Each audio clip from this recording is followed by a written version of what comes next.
우리는 왜 가족에게 가장 많이 상처받을까? 안녕하세요. 철학자가 살아보니 채널에 오신 여러분을 환영합니다. 잠시 멈춰 생각이 필요한 순간, 이곳이 여러분께 작은 통찰이 되는 시간이 되시길 바랍니다. 여러분 중 혹시 가족에게 상처를 받은 적이 있는 분 있습니까? 아마 지금 이 영상을 보고 있는 어떤 분께는 잊히지 않는 말 하나쯤은 있을 것입니다. 특별히 대단한 말이 아니었을 수도 있습니다. 누가 들으면 그게 뭐가 상처냐고 할 만한 그런 평범한 한마디였을 수도 있습니다. 그런데 그 말은 이상하게도 시간이 지나도 사라지지 않습니다. 어떤 날에는 아무 이유 없이 불쑥 떠오르고 어떤 날에는 비슷한 상황이 생겼을 때 그 말이 반사적으로 머릿속에 재생됩니다. 그게 왜인지 생각해 보신 적 있습니까? 낯선 사람이 내뱉은 독한 말보다 가족이 아무렇지 않게 건넨 한마디가 훨씬 오래 남습니다.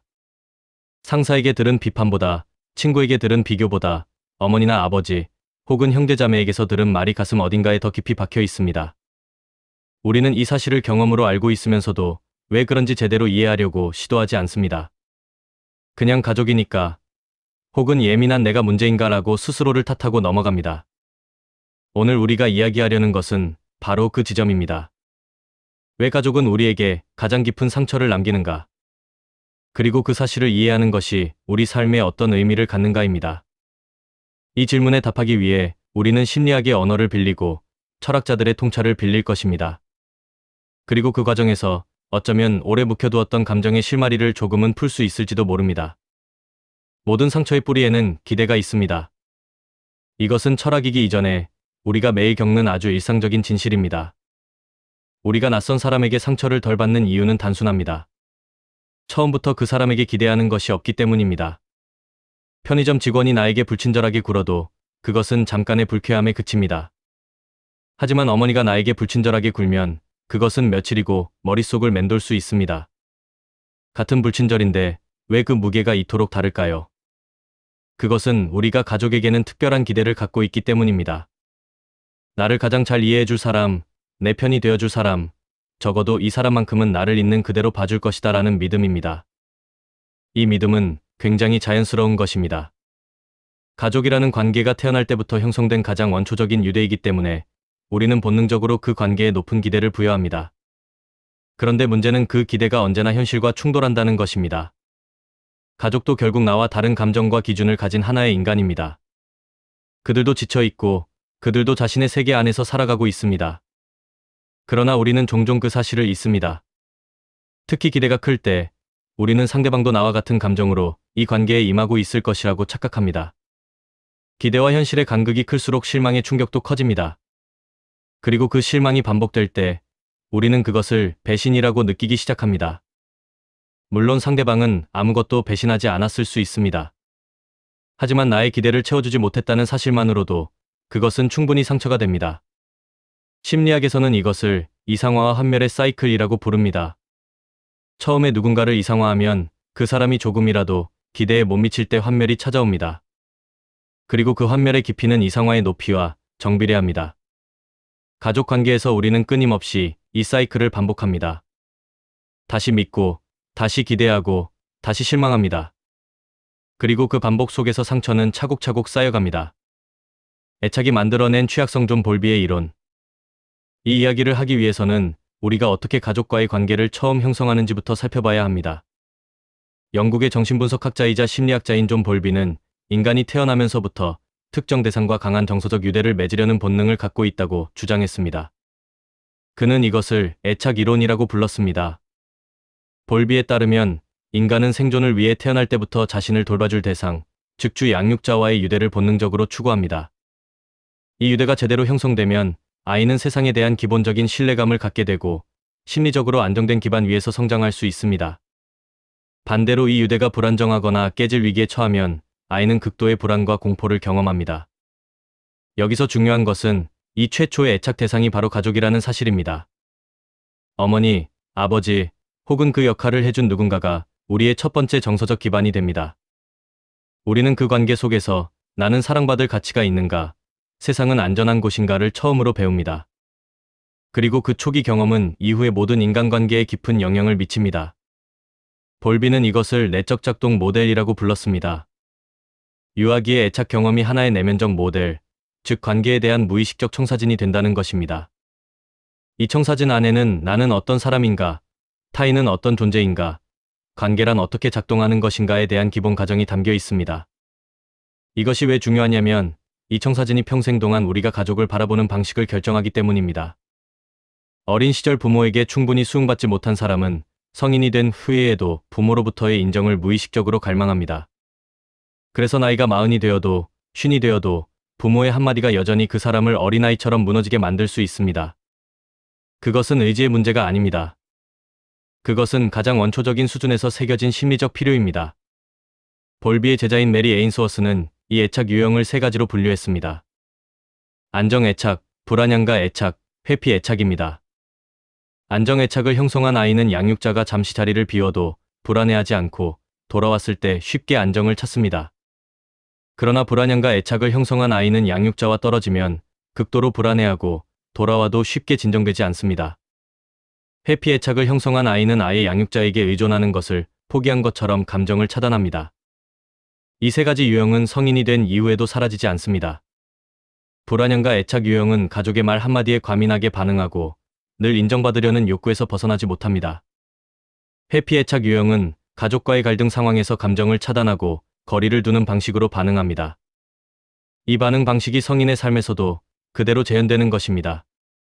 결국 우리가 가족에게 유독 많이 상처받는 이유 중 하나는 가족이 우리의 가장 깊은 심리적 취약성이 형성된 바로 그 장소이기 때문입니다. 가족은 내 상처의 원점이기도 하고 동시에 그 상처가 가장 선명하게 재활성화되는 공간이기도 합니다. 쇼펜하우어가 본 인간의 본질, 이기심과 개체화의 원리. 이제 철학의 영역으로 들어가 보겠습니다. 19세기 독일의 철학자 아르투어 쇼펜하우어는 인간 본성에 대해 누구보다도 날카롭고 냉정한 시선을 가진 사람이었습니다. 그는 인간의 행동을 움직이는 근본적인 동기가 세 가지라고 보았습니다. 첫째는 이기심, 둘째는 악의, 셋째는 연민입니다. 그리고 이 셋 중에서 인간을 가장 강력하게 지배하는 것은 이기심이라고 주장했습니다. 쇼펜하우어는 이기심을 단순한 탐욕이나 자기중심성으로 한정하지 않았습니다. 그는 이기심을 인간 존재의 구조적 조건으로 이해했습니다. 인간은 각자 자신의 신체와 의식 안에 갇혀 있으며 그 경계 바깥으로는 직접 나갈 수 없다는 것입니다. 나는 내 눈으로만 보고, 내 귀로만 듣고, 내 감각으로만 느낍니다. 타인의 고통은 개념적으로 이해할 수 있지만 그것을 내 고통처럼 실제로 경험할 수는 없습니다. 이것이 그가 말한 개체화의 원리입니다. 라틴어로 개체화의 원리는 원래 스콜라 철학에서 온 개념이지만 쇼펜하우어는 이것을 인간이 서로를 근본적으로 분리된 개체로 경험한다는 인식론적 조건으로 재해석했습니다. 공간과 시간이 각각의 존재를 서로 분리된 개체로 만들고 그 안에 갇힌 인간은 자신의 고통을 타인의 고통보다 훨씬 생생하게, 훨씬 즉각적으로 느낍니다. 그 결과 아무리 가까운 사람이라도 내 고통의 전체를 온전히 이해받기는 어렵습니다. 이것을 가족 관계에 대입해보면 어떻게 될까요? 어머니가 무심하게 던진 말은 어머니의 입장에서 보면 그저 걱정에서 나온 한마디였을 것입니다. 어머니는 자신의 개체화 안에 있고 그 안에서 자신의 의도와 감정이 전부입니다. 그 말이 자녀에게 어떻게 꽂힐지를 온전히 상상하는 것은 쇼펜하우어의 언어로 말하면 이기심이라는 인간적 한계를 넘어서는 일입니다. 이것은 어머니를 나쁜 사람으로 만드는 이야기가 아닙니다. 그것이 인간의 구조적 한계라는 것을 인식하는 이야기입니다. 쇼펜하우어는 이 사실을 비관적으로 제시하는 것처럼 보이지만 그 안에는 오히려 냉정한 해방감이 있습니다. 상대방이 나를 이해하지 못하는 것은 그 사람이 나쁘기 때문이 아니라 인간이라는 존재 자체의 조건 때문이라는 것입니다. 그렇다면 그가 말한 연민은 무엇일까요? 쇼펜하우어는 인간이 이기심을 넘어서는 유일한 윤리적 행위의 근원이 연민이라고 보았습니다. 연민은 타인의 고통을 마치 자신의 것처럼 느끼는 능력입니다. 그는 이것을 개체화의 원리를 꿰뚫어 보는 것이라고 표현했습니다. 분리된 개체라는 환상을 잠시 내려놓고 타인의 고통 안에서 자신을 보는 것입니다. 그런데 가족 관계에서는 아이러니하게도 이 연민이 오히려 줄어드는 경우가 많습니다. 너무 가까운 관계이기 때문에 설명하지 않아도 알겠지라는 생각이 상대방의 감정을 살피려는 노력을 대신하게 됩니다. 연민은 주의와 노력이 필요한 능력인데 가족이라는 익숙함이 그 노력을 게을리하게 만드는 것입니다. 20세기 오스트리아 출신의 유대계 철학자 마틴 부버는 인간의 관계를 두 가지 방식으로 분류했습니다. 하나는 나눠 관계이고 다른 하나는 나그것 관계입니다. 나너 관계는 상대방을 하나의 온전한 인격으로 마주하는 관계입니다. 상대방의 이야기에 진정으로 귀 기울이고 그 사람이 지금 이 순간 어떤 존재인지에 집중하는 관계입니다. 부버는 이 관계 안에서만 진정한 만남이 가능하다고 보았습니다. 그것은 단순한 소통이 아니라 인간과 인간이 서로의 존재를 온전히 인정하는 순간입니다. 반면 나그것 관계는 상대방을 하나의 대상 혹은 기능으로 보는 관계입니다. 상대방이 어떤 사람인지보다 상대방이 나에게 어떤 역할을 하는지에 초점이 맞춰집니다. 물건을 사용하듯 사람을 대하는 관계입니다. 부버는 이것이 현대 사회에서 가장 흔한 관계 방식이 되어버렸다고 경고했습니다. 이제 이것을 가족 관계에 적용해 봅시다. 가족 관계는 처음에는 나너 관계로 시작할 수도 있습니다. 부모는 갓 태어난 아이를 바라보며 그 존재 자체의 경이로움을 느낍니다. 아이도 부모를 신뢰하고 그 온기 속에서 자신의 존재를 확인합니다. 그런데 시간이 흐르면서 이 관계는 서서히 나그것으로 이동하는 경우가 많습니다. 부모는 아이를 내 자녀라는 역할로 정의하기 시작합니다. 아이가 어떤 꿈을 꾸고 무엇을 느끼고 어떤 사람이 되고 싶은지보다 아이가 어떤 기능을 수행하는지가 더 중요해집니다. 성적, 직업, 결혼, 손자, 손녀, 이 모든 것이 아이를 하나의 기능적 대상으로 환원시키는 틀이 될 수 있습니다. 자녀도 마찬가지입니다.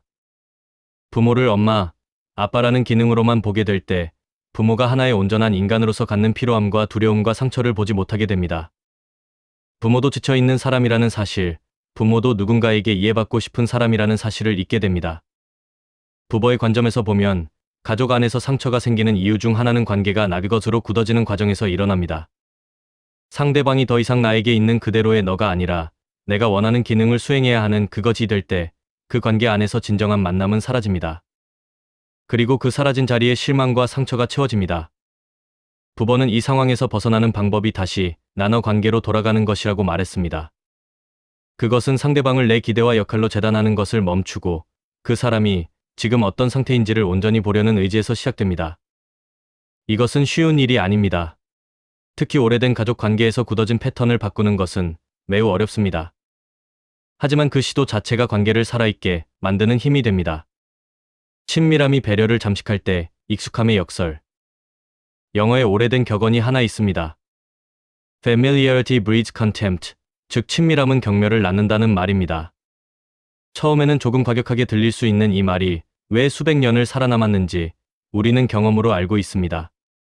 처음 만나는 사람에게 우리는 신경을 씁니다. 말을 조심하고 표정을 관리하고 상대방의 반응을 살핍니다. 그런데 그 사람이 가까워질수록 이 노력은 점점 줄어듭니다. 이 정도는 이해해주겠지라는 생각이 배려의 자리를 조금씩 차지하기 시작합니다. 가족은 이 과정이 가장 극단적으로 진행되는 관계입니다. 수십 년을 같이 살거나 태어날 때부터 맺어진 관계이기 때문에 우리는 상대방에게 거의 무한한 이해를 전제하게 됩니다. 그 전제 속에서 말은 점점 거칠어지고 감정은 점점 날 것으로 표현됩니다. 우리가 친밀하다고 느끼는 사람에게 오히려 더 불친절할 수 있는 것은 이 때문입니다. 사회심리학에서는 이것을 친밀성 역설이라고 부르기도 합니다. 가까운 관계일수록 무례함에 대한 역치가 낮아지고 작은 상처가 더 자주 만들어집니다. 이 역설은 가족 안에서 특히 두드러지게 나타납니다. 가족이기 때문에 참는다는 말도 있지만 가족이기 때문에 더 쉽게 말한다는 것도 사실입니다. 밖에서는 상사의 무리한 요구에도 웃으면서 받아들이면서 집에 오면 사소한 일에 가족에게 화를 냅니다. 그것은 위선이 아니라 심리적 에너지가 소진된 상태에서 가장 안전하다고 느끼는 상대에게 감정을 쏟아내는 현상입니다. 어디서든 수용받을 것이라는 믿음이 역설적으로 그 상대방을 가장 힘들게 만드는 것입니다. 이것을 알면서도 우리는 왜 반복하는 걸까요? 그것은 가족이 나의 심리적 안전지대이기 때문입니다. 안전지대에서는 방어를 내리게 됩니다. 방어를 내리면 감정이 날 것으로 나옵니다. 그리고 날 것의 감정은 때로는 따뜻하지만 때로는 날카롭습니다. 가족이 우리의 가장 편안한 관계인 동시에 가장 상처 주는 관계인 이유가 여기에 있습니다. 그림자를 투사하는 가족 칼 융의 심리학. 스위스의 정신분석학자 칼 구스타프 융은 인간의 무의식 안에 그림자라는 개념이 있다고 말했습니다. 그림자는 우리가 의식적으로 인식하기를 거부하거나 억압해온 자신의 일부입니다. 어린 시절부터 이런 모습은 받아들여지지 않는다고 느껴 억눌러온 감정, 욕구, 특성들이 그림자가 됩니다. 예를 들어 어린 시절에 화를 내면 부모에게 혼났던 사람은 분노를 그림자 안에 집어넣습니다. 나약함을 드러내면 놀림받았던 사람은 취약성을 그림자 안에 숨깁니다. 이 그림자는 의식적으로 보이지 않지만 사라지지는 않습니다. 오히려 억압될수록 더 강한 힘으로 우리의 행동에 영향을 미칩니다. 융이 주목한 흥미로운 현상이 있습니다. 우리가 어떤 사람에게 강한 감정적 반응을 보일 때, 특히 과도한 분노나 경멸을 느낄 때, 그것은 종종 자신의 그림자를 그 상대방에게 투사하고 있다는 신호라는 것입니다. 내가 받아들이지 못하는 나의 일부를 상대방에게서 발견하고 그것을 공격하는 것입니다. 가족 관계에서 이 투사는 특히 강렬하게 일어납니다. 부모는 자신이 이루지 못한 꿈을 자녀에게 투사하기도 합니다. 자신이 억압해온 욕구를 자녀의 행동에서 보고 과도하게 반응하기도 합니다. 자녀 역시 부모에 대한 분노 안에 부모를 닮은 자신에 대한 두려움을 숨기고 있는 경우가 있습니다. 융은 이것을 가족 콤플렉스라고 불렀습니다. 가족은 서로의 무의식을 가장 강렬하게 자극하는 관계입니다. 서로의 그림자를 가장 잘 알고 있기 때문에 의도치 않게 서로의 가장 약한 부분을 건드리게 됩니다. 그리고 그것이 상처로 이어집니다. 융이 제시한 해결 방향은 그림자 통합입니다. 자신이 억압해온 부분을 의식의 영역으로 끌어올려 그것과 화해하는 것입니다. 내가 왜 이 사람의 이 행동에 이렇게 격렬하게 반응하는지를 물어보는 것에서부터 시작됩니다. 그 답 안에 자주 자신에 대한 중요한 단서가 숨어 있습니다. 가족에게 받은 상처를 처리하는 과정에서 이 관점은 매우 중요합니다. 상처를 단순히 상대방의 잘못으로만 보는 것을 넘어서 그 상처가 나의 어떤 내면적 필요 혹은 억압과 맞닿아 있는지를 들여다보는 것입니다.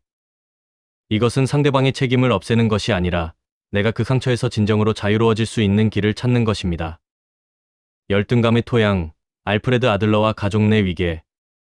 오스트리아의 심리학자 알프레드 아들러는 프로이트와 융과 더불어 심층 심리학의 세 거인 중 하나로 불립니다. 그는 인간의 행동과 심리를 이해하는 핵심 열쇠로 열등감을 제시했습니다. 아들러에 따르면 인간은 태어나면서부터 자신보다 훨씬 크고 강한 어른들에 둘러싸여 있기 때문에 근본적인 열등감을 경험합니다. 이 열등감은 병리적인 것이 아니라 성장의 에너지가 됩니다.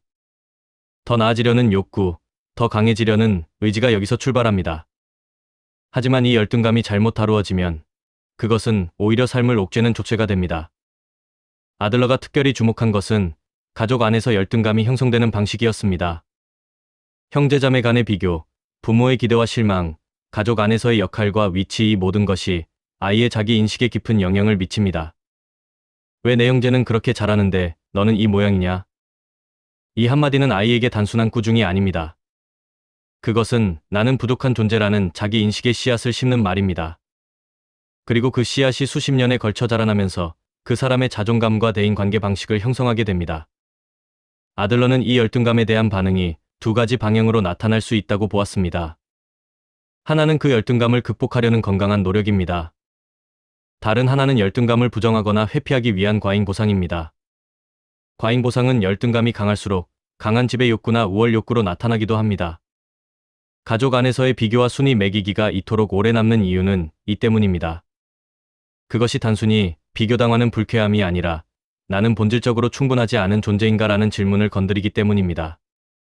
이 질문은 아이에게 그리고 그 아이를 품고 있는 어른에게 가장 근원적인 공포를 불러일으킵니다. 아들러가 강조한 것은 인간이 공동체 감각, 즉 타인과의 연결감 속에서 진정한 의미를 찾는다는 것이었습니다. 가족은 이 공동체 감각의 최초 터전입니다. 그 터전이 안전하고 수용적일 때 아이는 건강한 공동체 감각을 갖게 됩니다. 그 터전이 비교와 경쟁으로 가득할 때 아이는 공동체를 신뢰하는 대신 두려워하는 방식을 배우게 됩니다. 이것이 가족 안의 상처가 단순히 개인적인 아픔에 그치지 않는 이유입니다. 그것은 그 사람이 이후 어떻게 관계를 맺고 어떻게 사회 속에서 자신을 위치시키는가에 이르기까지 광범위하게 영향을 미칩니다. 상처는 세대를 건넌다. 대물림의 심리학. 가족에게 받는 상처에 대해 이야기할 때 빠질 수 없는 주제가 하나 있습니다. 그것은 상처가 세대를 거쳐 전달된다는 사실입니다. 우리가 받은 상처의 상당 부분은 부모가 그들의 부모에게서 받은 상처에서 비롯된 것입니다. 어머니가 나에게 차갑게 굴었다면 어쩌면 외할머니가 어머니에게 그렇게 했을 수 있습니다. 아버지가 감정 표현을 억눌렀다면 어쩌면 할아버지가 그 감정을 억누르는 것을 가르쳤을 수 있습니다. 가족 치료의 선구자 머레이 보에는 이것을 다세대 전달 과정이라고 불렀습니다.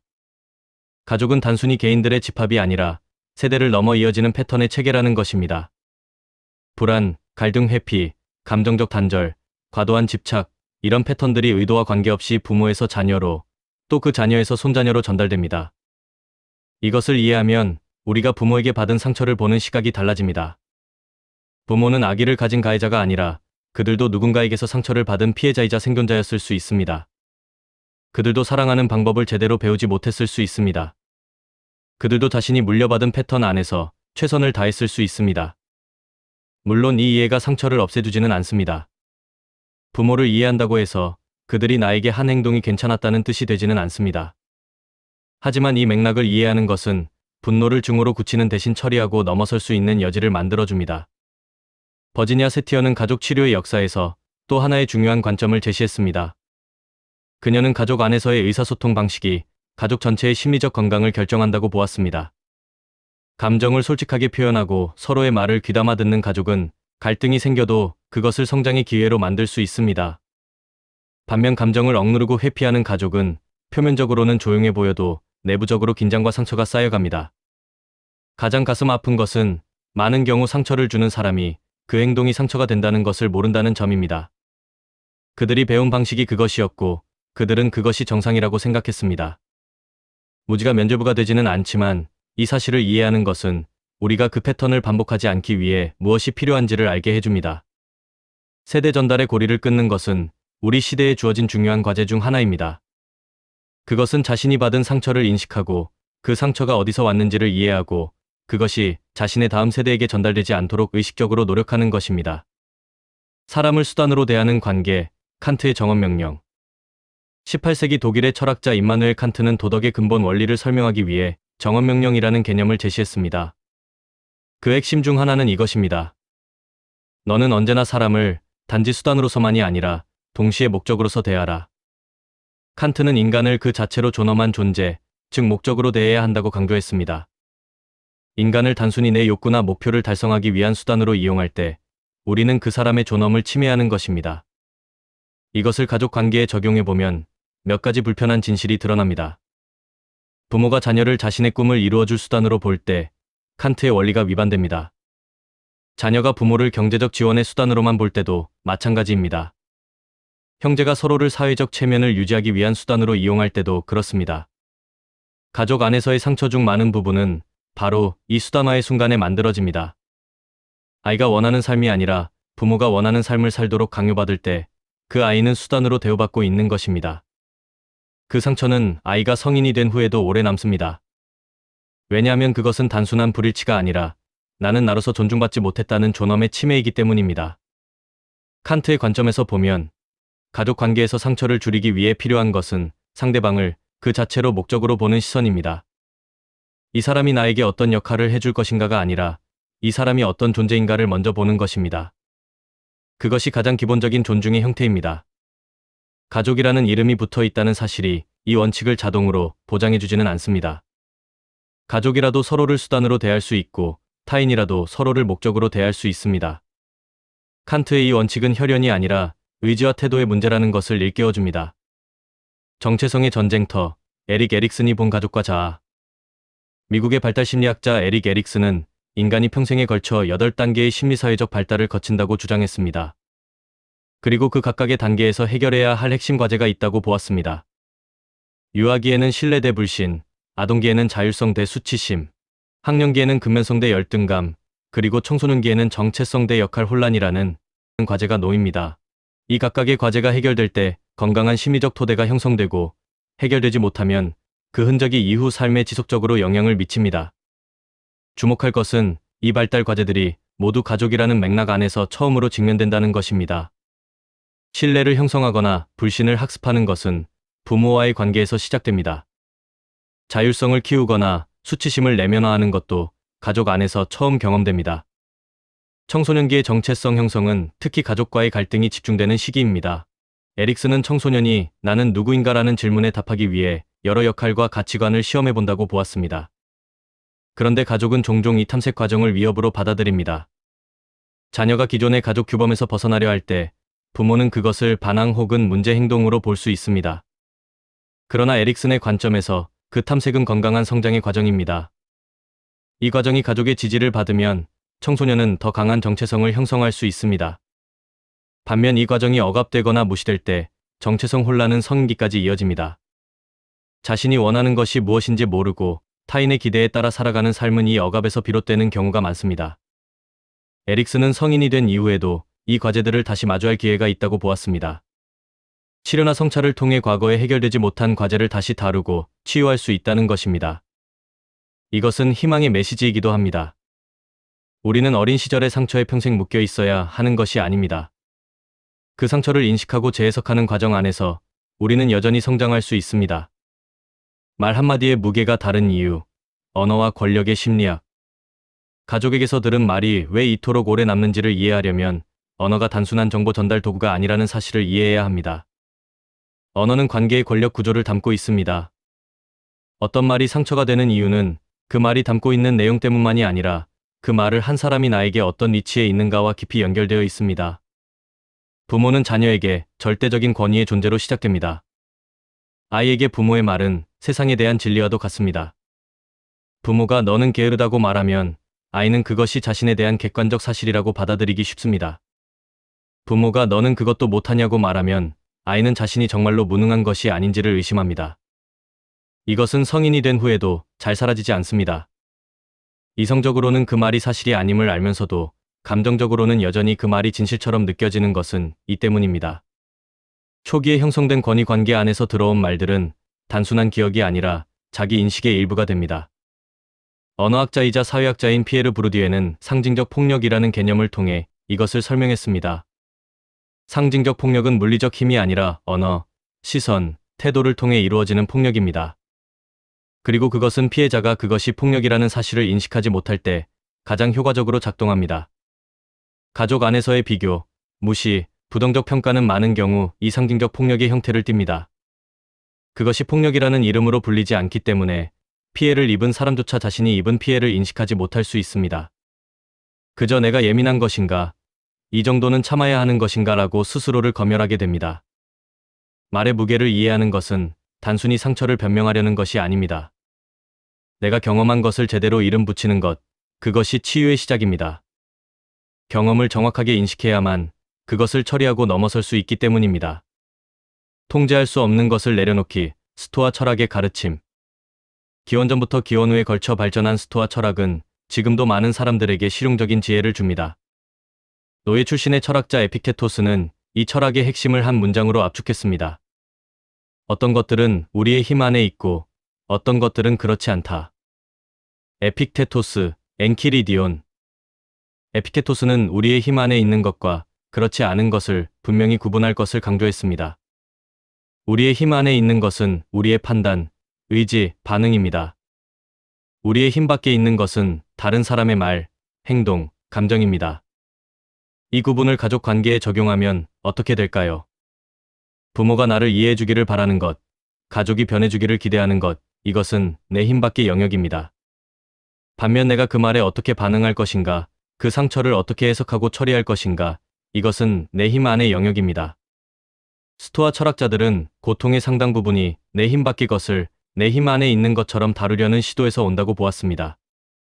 다른 사람을 바꾸려 하고, 다른 사람의 생각을 통제하려 하고, 다른 사람의 반응을 원하는 방향으로 이끌려는 노력이 결국 고통을 만든다는 것입니다. 마르쿠스 아우렐리우스는 로마의 황제이면서 동시에 스토아 철학자였습니다. 그는 자신의 일기에 이런 말을 남겼습니다. 아침에 일어나면 오늘도 감사할 줄 모르고 이기적이고 무례한 사람들을 만나게 될 것이라고 스스로에게 상기시키라고 했습니다. 그리고 그들이 그런 것은 무지 때문이며 그들을 바꾸려 하지 말고 자신의 반응을 선택하라고 했습니다. 이것이 냉정하게 들릴 수 있습니다. 하지만 에픽테토스와 마르쿠스 아우렐리우스가 말하는 것은 무감각해지라는 것이 아닙니다. 그들이 말하는 것은 내가 통제할 수 없는 것을 쥐려는 노력을 내려놓는 것이 오히려 더 많은 자유와 평화를 가져다 준다는 것입니다. 가족에 대한 기대를 내려놓는 것은 가족을 포기하는 것이 아닙니다. 그것은 그들을 내가 원하는 방식으로 바꾸려는 불가능한 시도를 멈추고 현재 있는 그대로의 그들을 바라보는 것입니다. 그 시선 안에서 오히려 관계는 더 진실에 가까워질 수 있습니다. 적절한 거리, 쇼펜하우어의 연민 윤리와 자기 보호. 쇼펜하우어는 연민이 인간이 이기심을 넘어설 수 있는 유일한 진정한 도덕적 행위의 근원이라고 보았습니다. 그러나 그는 동시에 이 연민이 언제나 쉽게 실천될 수 없다는 것도 알고 있었습니다. 쇼펜하우어는 인간의 사회적 삶에서 겪는 고통 중 많은 부분이 사람들 사이에 지나친 근접성에서 온다고 보았습니다. 그는 인간이 서로에게서 온기를 필요로 하면서도 너무 가까워지면 서로를 찌르게 된다는 역설적 상황을 예민하게 부탁했습니다. 그의 해법은 적절한 거리였습니다. 서로를 따뜻하게 하면서도 서로를 다치게 하지 않는 거리를 찾는 것입니다. 이 거리의 개념은 관계를 차갑게 만드는 것이 아닙니다. 오히려 그것은 관계를 더 오래, 더 건강하게 유지하기 위한 지혜입니다. 너무 밀착된 관계는 질식을 낳고 너무 먼 거리는 단절을 낳습니다. 그 사이 어딘가에 서로가 숨 쉴 수 있는 공간이 있는 거리가 있습니다. 가족 관계에서 이 거리를 찾는 것은 쉽지 않습니다. 사회적 통념은 가족끼리는 가까워야 한다고 말합니다. 멀어지려는 시도는 냉정하거나 불효한 것처럼 여겨지기도 합니다.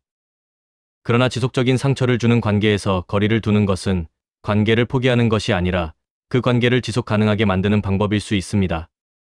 쇼펜하우어의 연민 윤리는 상대방을 이해하는 것을 중요시하지만 동시에 자신의 경계를 지키는 것도 필요하다는 것을 암시합니다. 연민은 나를 소진시키는 방향으로 작동해서는 안 됩니다. 진정한 연민은 상대방의 고통에 공감하면서도 그 공감이 나를 파괴하지 않는 방식으로 이루어져야 합니다. 이것이 심리학에서 말하는 건강한 경계의 개념과 맞닿아 있습니다. 경계는 담을 쌓는 것이 아닙니다. 경계는 내가 어디서 끝나고 상대방이 어디서 시작되는지를 아는 것입니다. 내가 받아들일 수 있는 것과 받아들일 수 없는 것을 명확히 하는 것입니다. 그리고 그 명확함이 오히려 더 솔직하고 더 건강한 관계를 가능하게 합니다. 가족 상처를 이야기할 때 빠지지 않는 주제가 있습니다. 바로 용서입니다. 용서에 대한 가장 큰 오해는 용서가 상대방을 위한 행위라는 것입니다. 하지만 심리학과 철학의 관점에서 용서는 근본적으로 나 자신을 위한 행위입니다. 미용서는 분노와 원한을 계속 붙들고 있는 상태입니다. 그것은 마치 독을 마시면서 상대방이 죽기를 바라는 것과 같습니다. 상대방은 아무 영향도 받지 않는데 나만 그 독에 계속 노출되는 것입니다. 용서는 그 행동이 괜찮았다고 선언하는 것이 아닙니다. 용서는 그 분노와 원한을 더 이상 내 에너지의 중심에 두지 않겠다는 결정입니다. 그 행동이 잘못되었다는 판단은 유지하면서도 그 판단이 나의 현재를 지배하게 두지 않는 것입니다. 용서는 강한 자의 행위입니다. 약한 사람은 용서하지 못하고 분노에 묶여 있습니다. 강한 사람은 그 분노를 느끼고 그 분노가 타당했음을 인정한 후에 그것을 손에서 놓는 선택을 합니다. 이 용서가 가능하기 위해서는 먼저 자신이 받은 상처를 제대로 인식하고 인정하는 과정이 필요합니다.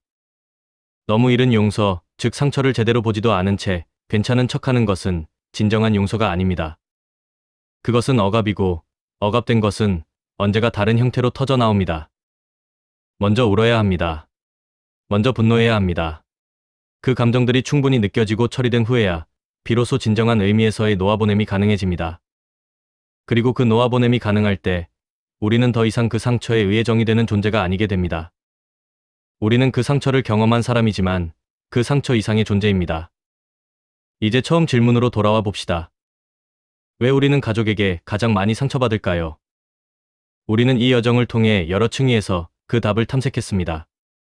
존 볼비의 애착 이론이 말해준 것은 가족이 우리의 가장 원초적인 심리적 취약성이 형성된 공간이라는 것입니다.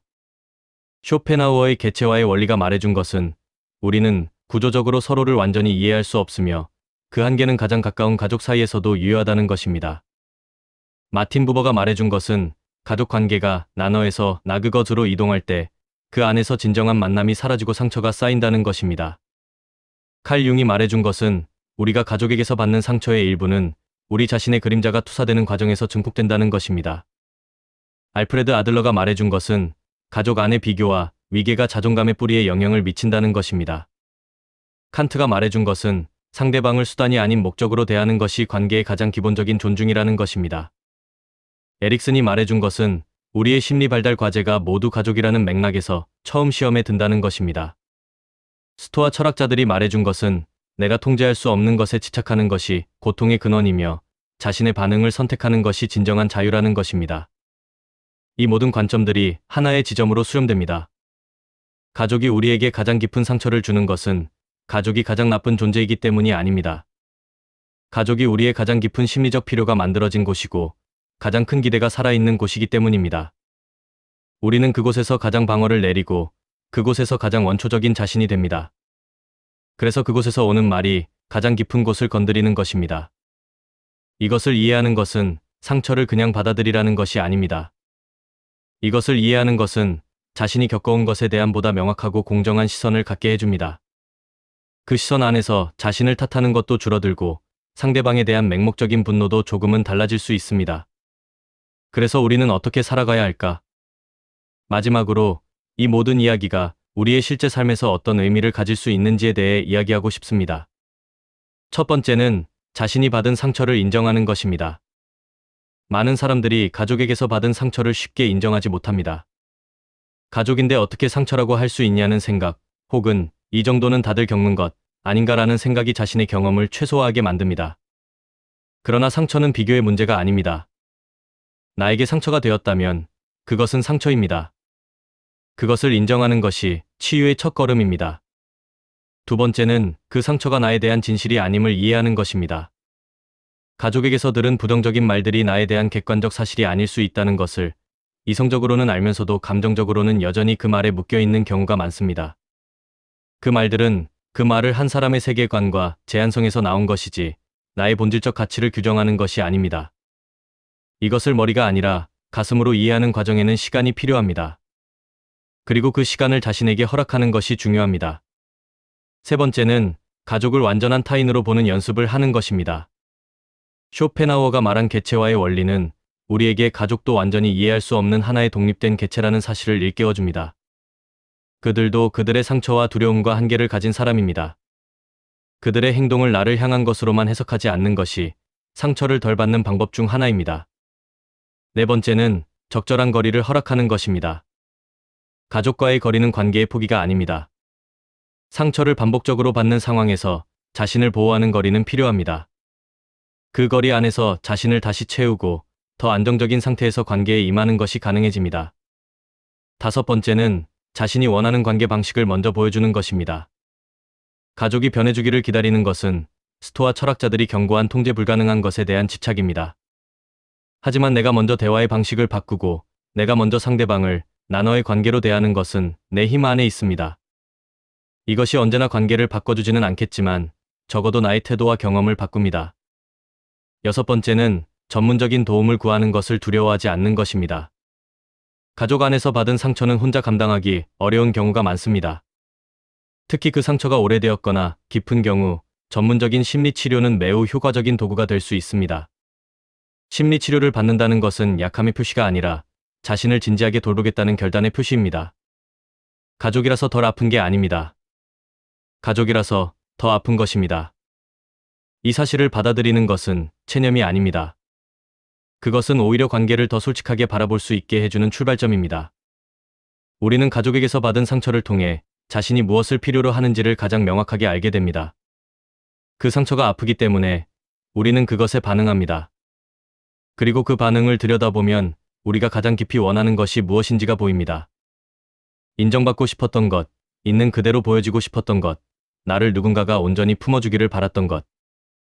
이 욕구들은 부끄러운 것이 아닙니다. 그것들은 인간이라면 누구나 갖는 가장 자연스러운 필요들입니다. 그리고 그 욕구를 인식한다는 것은 이제 그 욕구를 오직 가족에게만 기대지 않아도 된다는 것을 의미합니다. 진정한 이해와 연결은 가족 안에서도 찾을 수 있지만 친구 관계에서도, 연인 관계에서도, 때로는 자기 자신과의 관계에서도 찾을 수 있습니다. 그 폭이 넓어질 때 가족에게 거는 기대의 무게도 조금 가벼워질 수 있습니다. 쇼펜하우어는 연민이 개체화의 원리를 꿰뚫어 볼 때 가능하다고 했습니다. 분리된 개체라는 경계를 잠시 내려놓고 타인의 고통 안에서 나를 보는 것입니다. 가족을 이해하려는 노력, 그들도 나와 마찬가지로 상처받고 불완전한 인간이라는 것을 보려는 노력이 바로 이 연민의 실천입니다. 그것이 가능할 때 우리는 상처를 딛고 관계를 새롭게 시작할 수 있습니다. 그 새로운 시작이 드라마틱할 필요는 없습니다. 오늘 밥 한 끼를 더 따뜻하게 나누는 것일 수도 있고 오랫동안 하지 못했던 전화 한 통일 수도 있습니다.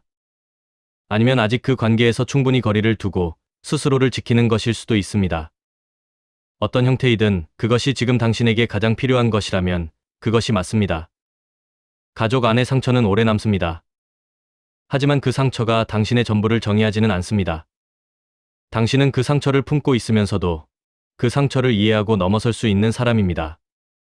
그 가능성이 오늘 이 이야기의 마지막 말이 되기를 바랍니다. 지금 이 영상을 보고 계신 모든 분들이 자신이 받은 상처를 외면하지도 않고 그 상처에 묶여 있지도 않기를 바랍니다. 그 사이 어딘가에서 자신을 충분히 이해하고 충분히 돌볼 수 있기를 바랍니다. 오늘 영상이 그 과정에 조금이라도 도움이 되었다면 구독과 좋아요를 눌러주세요. 영상을 제작하는 제게 정말 큰 힘이 됩니다. 감사합니다.